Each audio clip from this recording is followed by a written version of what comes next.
Good morning, everyone.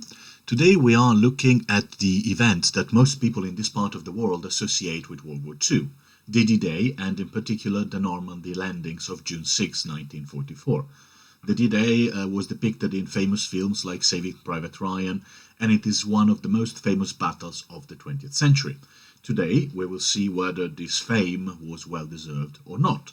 Spoiler, it was, but maybe not as much as you would generally believe. In particular, we will look at the following points. So, the story so far, we'll look at what happened in the war so far and do some retrieval. Then we'll look at the day itself, at the Normandy Landings. And then we'll ask ourselves the question, how did it change the war? To which I will provide you with a model answer.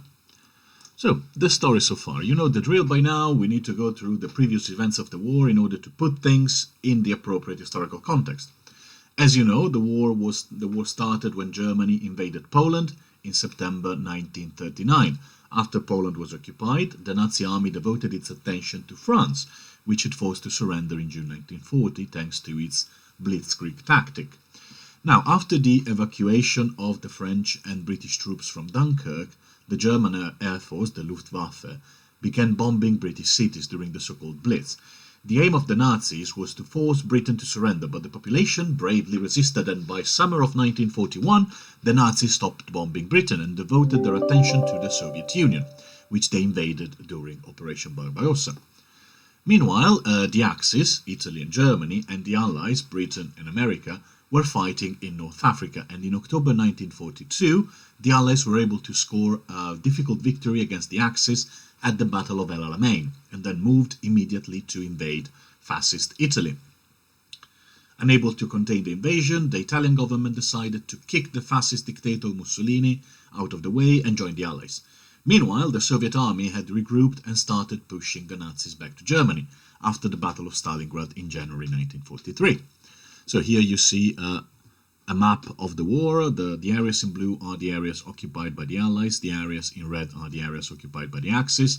The Allies are here in southern Italy, in Britain, ready to jump here in Normandy. And the Russians, the Soviets, are advancing from the east. So, Hitler's army was now retreating from Russia, and the Nazis needed to guard their southern flank in Italy as well. But the worst was yet to come. So, D-Day is the name generally given to the events that took place on June the 6th, 1944. It was a massive military operation, and it consisted in a large landing force of about 150,000 Allied soldiers from America, Britain and Canada that was to be ferried from Britain to the shores of northern France. It was the largest seaborne invasion in history, with more than 150 soldiers on the Allied side, held by about 200,000 naval personnel, staffing the ships that bombed the shores in support of the landings. On the other side, about 50,000 German soldiers tried to put on a desperate defense. Here you see a picture of the ships that were part of Operation Neptune, which was the code name for the Normandy landings. Now, the landings were an incredibly dangerous affair, especially if in one of the American attack points, Omaha Beach. Soldiers were transported in landing crafts and were constantly exposed to the artillery and riflery fire coming from the defending Germans without being able to respond. Soldiers could only wait as the ships approached the shores, while the Allied battleships pounded the German positions with explosive shells, hoping that enemy artillery did not hit them. Then, as they landed, they were expected to run across the beach, stepping on landmines and caltrops while under German fire, reach their position and dislodge them from there.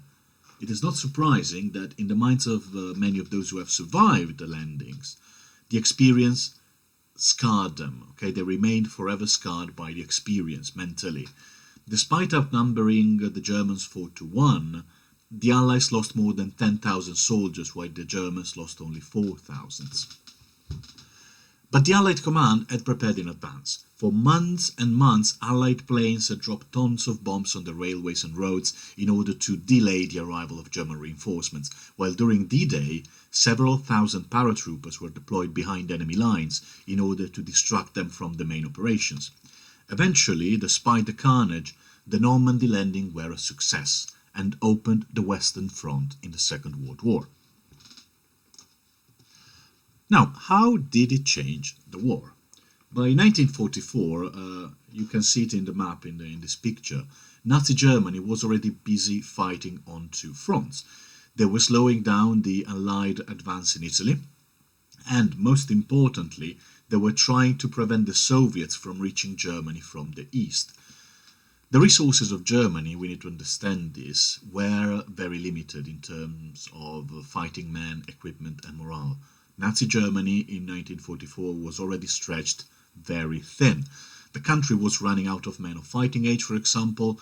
It did not have the materials and the fuel required to sustain the prolonged war effort, and it was generally in a bad position to continue a war against three major world powers.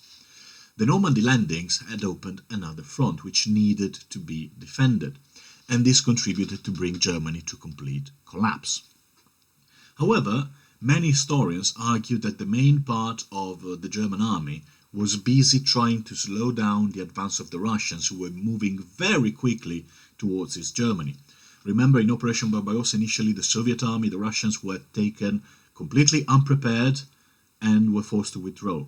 But after 1942 and 1943, they were able to regroup and start pushing back the Germans. Indeed, the Eastern Front was probably the most important front of the war. Germany's defeat began at Stalingrad in the east in 1943, and the Normandy Landing, according to many historians, were just another nail in the coffin. They were very important, but probably the most important front was in the east. As you can see in this map, the purple part here are the Soviets, which are already advancing in East Germany by early 1945. Italy has been already mostly occupied by the Allied, and also France and Belgium and the Netherlands, with the Allies advancing on the Western Front. Germany, by D-Day and after D-Day, was completely encircled. It was, as we said, the beginning of the end. So, I would like to hear what you think. And by the way, here is the model answer. So, the question is, how did D-Day change the war? To get a bronze level, you have to explain what D-Day was. To get a silver level, you have to do the bronze, but also explain how it changed the war. To get a gold level, you have to do both the bronze and the silver, and also evaluate whether or not it was more important than the Eastern Front. So, D-Day was a military operation that took place on June the 6th, 1944. It was a massive landing operation that transported hundreds of thousands of Allied troops, American, British and Canadian, from Britain to northern France. The Normandy Landings were the largest sea-borne invasion in history and forced Germany to fight the Allies in France, while they were also fighting against the Soviets in the east. It began the encirclement of Nazi Germany and was the beginning of the end of the war. While D-Day was very important in occupying German troops and in liberating France, most of the fighting was still taking place on the Eastern Front, where the Soviets were advancing very quickly into German territory. Therefore, I believe that the Eastern Front was more important. That's it for today. Those were more or less the facts, and I'm looking forward to read what you can write. See you next time.